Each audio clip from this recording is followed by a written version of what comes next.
ठहरो, कोई जरूरत नहीं पुलिस को मेरे दरवाजे पर बुलाने की। मगर बड़े भैया ये रवि, मैं अभी तक मरा नहीं हूं। घर की छोटी मोटी उलझने मैं खुद सुलझा सकता हूं। साहब जी ने डांटी है, अभी का अभी डांटी है।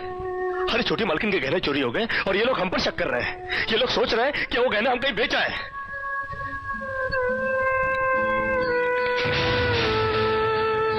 बाकी के रुपए कहां हैं कृष्णा?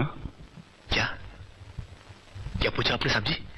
मैं पूछ रहा हूं कि बाकी के रुपए कहां हैं?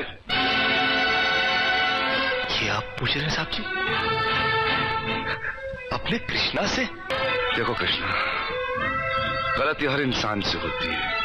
तुम मुझे सही सही बता दो कि गहने तुमने कहां बेचे, मैं तुम्हें कुछ नहीं कहूंगा। अब कहने के लिए बाकी ही क्या है साहब जी? एक छोटा सा सवाल पूछ के आपने बहुत कुछ कह दिया है साहब जी। कृष्णा, बात को आगे मत बढ़ाओ। बात आगे बढ़ चुकी है साहब जी, बात आगे बढ़ चुकी है। अब तो आप पुलिस को ही बुलाइए। वो जब हमें कुत्ते की तरह मार मार के हमसे पूछेगी ना, अब तो हम तभी बताएंगे कि हम गहने कहां बेच कर आए साहब जी। मत कहो मुझे साहब जी।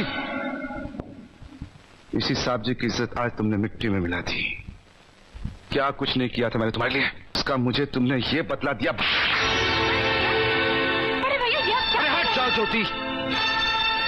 जिस दिन मेरी फैक्ट्री जलकर राख हो गई थी और मैं बर्बाद हो गया था, मुझे उतना दुख नहीं हुआ था कृष्णा जितना आज हुआ जब तुमने इस घर में चोरी की है।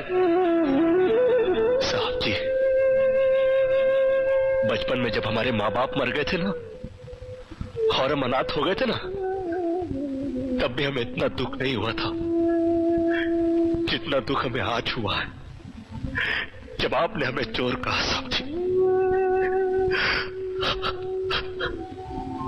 आपने हमें चोर कैसे कहा साहब जी?